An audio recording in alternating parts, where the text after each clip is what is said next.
G'day, I'm Little Hope and I'm living in love and not in fear. This is my new YouTube channel. I've abandoned my old one, which was about my homelessness journey. And what happened was I lost all my videos. I lost my phone in the ocean and I lost all my videos. So I've just got a new phone. It's a very cheap one. So I started a new YouTube channel. This is Little Hope, ascending through spiritual warfare. So you'll be able to see the description in the description on YouTube about the channel and about what some of the things that I've gone through. And that's what I talk about. It's just like a diaries, an account of stories of my life. So I was in Townsville and it started to rain again. It had flooded and there was flood relief money and I didn't get any of that. And it started to flood again, so I went out to Reed River, which is just a rest stop, and it's got a river there. And I had great video of the river flooding and and just of how it just rained and rained and rained, and I was really just over it. But I could hear God saying,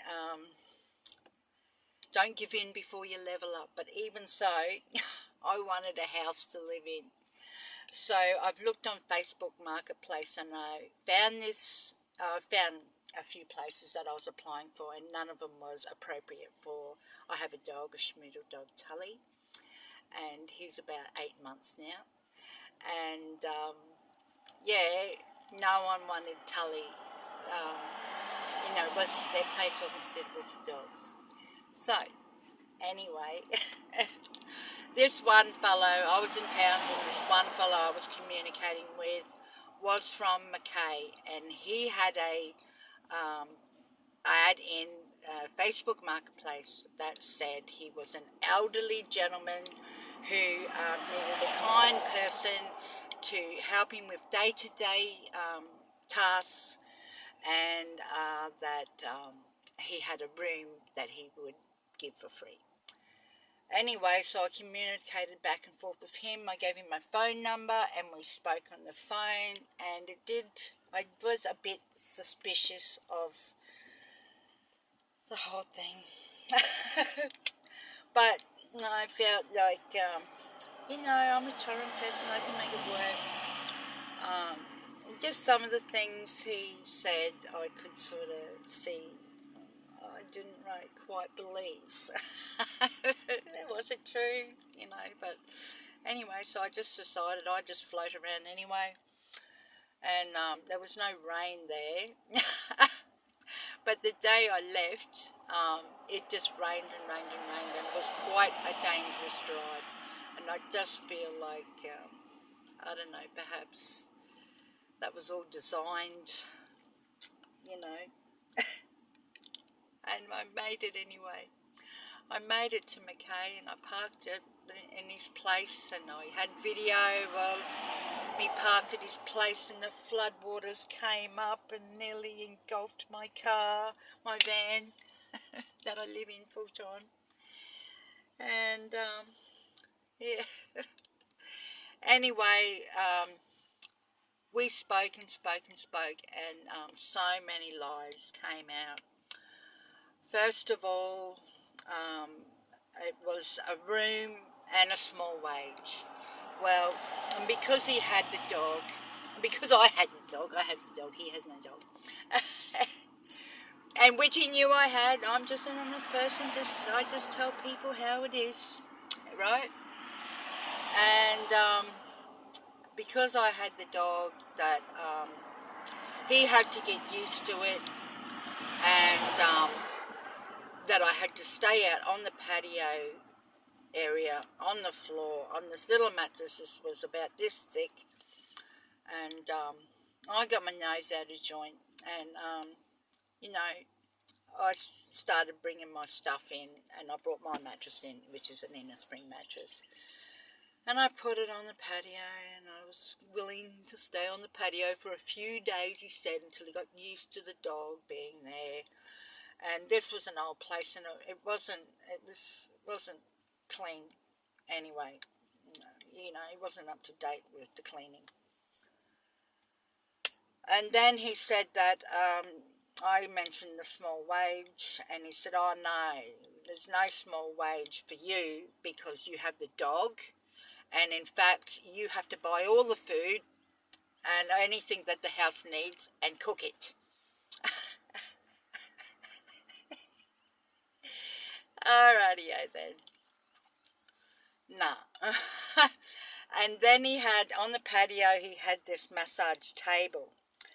So, on the phone, he did say that he had a sore shoulder and that he would need it massaged down. I am actually a masseuse, and I said, I can do that.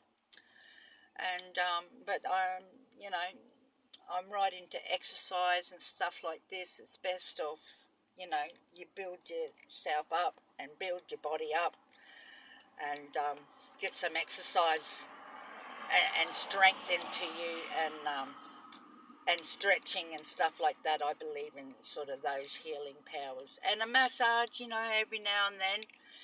You don't have massages. I'm a professional masseuse, and I know you don't have a massage every day. So, but he wanted one every day. And then that turned from, oh, well, I hope you don't mind that I'm naked. And I said, well, why would you have to be naked having a massage when it's just your shoulder? You really just need the top half of you with no clothes on, which is fine.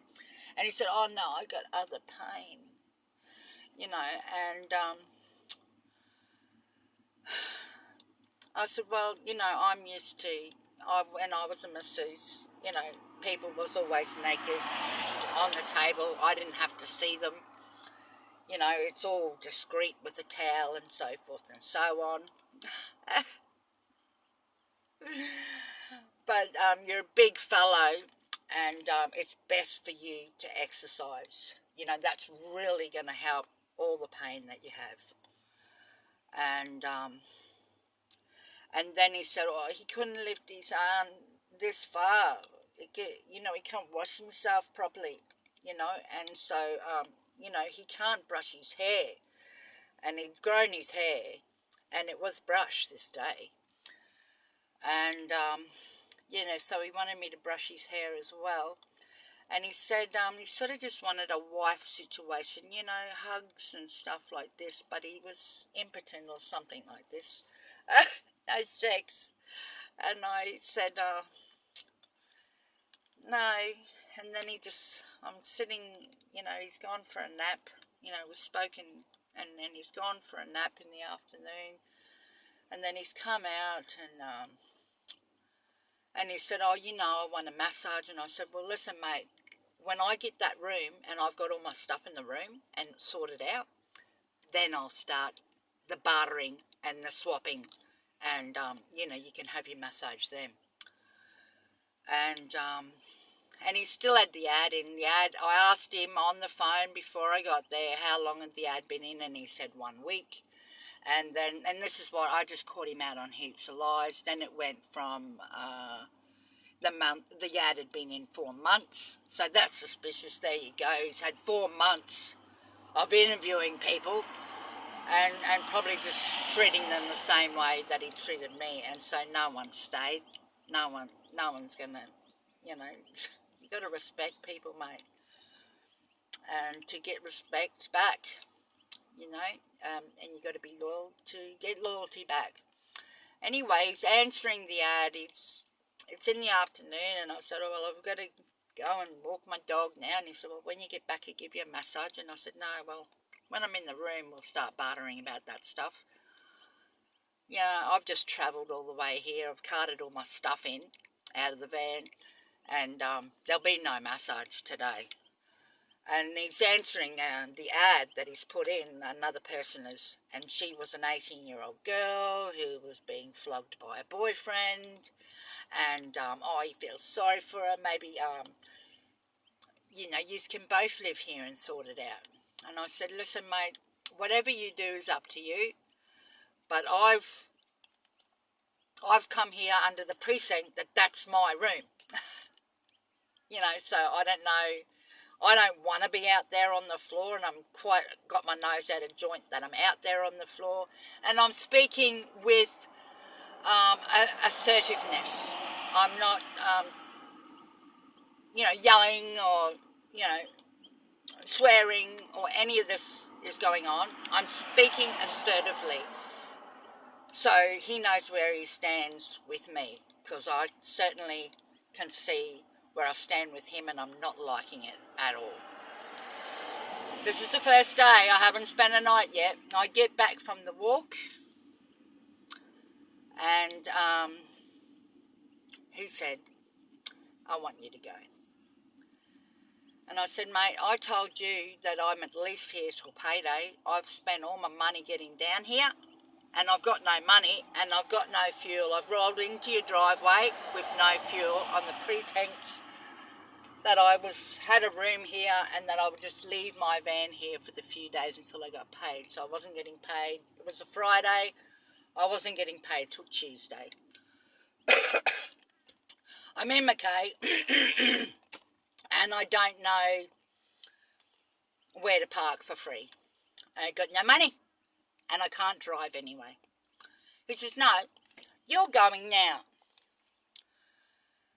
So I pack up all my stuff. I just shut my big fat mouth and I just pack up all my stuff and go as politely and quickly as I can. But when I got there, I've had a shower and I've taken all my jewellery off and left my toiletry stuff and my towels in his bathroom.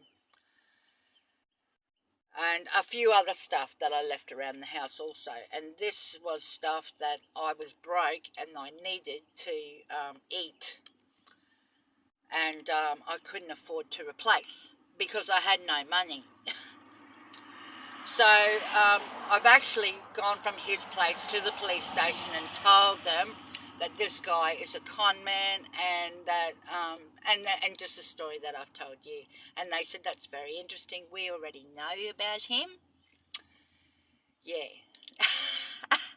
So anyway, I said, well, I just wanted to make a report. I don't expect anything to be done. I'm just making this report because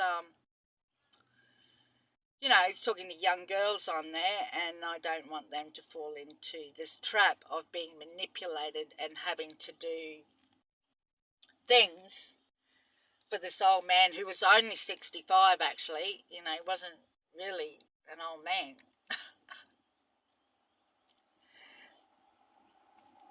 I just got a cup of tea here.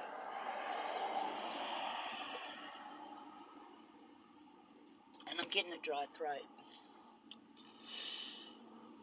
So I get to it's a Blue Lagoon. It's a free pool in Mackay. And I met this other homeless person that was living there in his car. He had a flat tyre and no rego, and all these washing out in the car park. And I pulled in there because I didn't spend the night there, because I knew I could have a free shower there. It's a free place for the people of Mackay to take their children and go and have, great fun in the pools, and yeah, it's really nice. And they have hot showers there as well. So he said, oh yeah, you can just park up here. I've been here over a week. So I did that. Then I've noticed my stuff gone, but then I noticed my jewellery gone when I've gone for a shower. So I've texted this fellow Beebs, and I said, oh, Beebs, I've left my stuff there, my jewellery in your bathroom and other stuff that I left there that is important to me, and it just the price of living these days. It's expensive to replace anything, and these were all full containers of stuff that I'd already brought. May I have it back, please? And I never heard. and text him, tried to ring him and he wouldn't answer.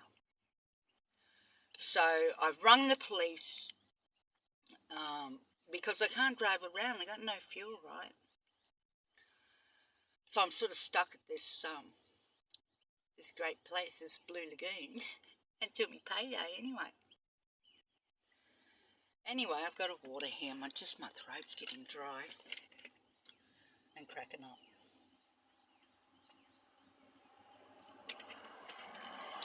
Anyway, I rang the police and I told them about my stuff and that I've already been there, made a report. And what do they want me to? What do you want us to do? And I said, well, I just want you to make a courteous call. Maybe he can drop it into the police station, my stuff, because this is stuff I can't play. Blah, blah, blah, blah, blah. Anyway, he then texts, but the next day. So I guess the police have called him and asked him, can she come and get her stuff or could you drop it into the police station? And he texted us and said, oh, your stuff has been outside all day. This is just the next day in the afternoon. Your stuff has been outside all day.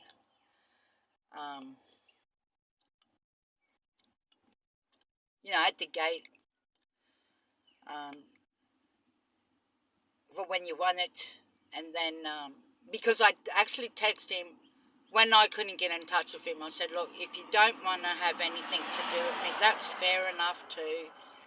Could you please just put my stuff outside your gate? Because I went there and he'd had the gate all locked up and all the doors shut. And I was calling out, and he wouldn't answer. Anyway, so I said, well, could you just put my stuff outside the gate and let me know and they'll come and get it. And his place was about half an hour, or 20 minutes, half an hour walk from the Blue Lagoon. So I called the police and asked them, could they sort of ask him, please and thank you. So then the next day in the afternoon I got a text that said, your stuff has been outside the gate or at the gate all day, and I'm willing to give you another chance. If you're not here by 9 o'clock tomorrow morning, then I don't know, something stupid. Like as if I don't care if you're going to give me another chance. You've already blown it with me, fella. Like, I've gone to the police about it. I think you're so disgusting and the way you treat people. So I don't care how many chances you think you're going to give me. There'll be no more chances given to you, mate. So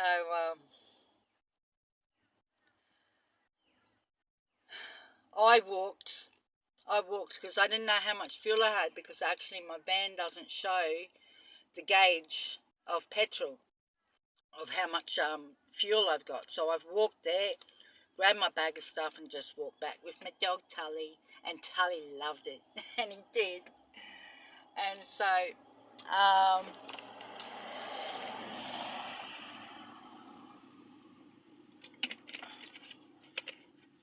I don't like Mackay at all. Well, I used to, but oh no, there were so many drug addicts, and they were locking, they had like this disabled toilet where you had a whole big room that you could have the shower in and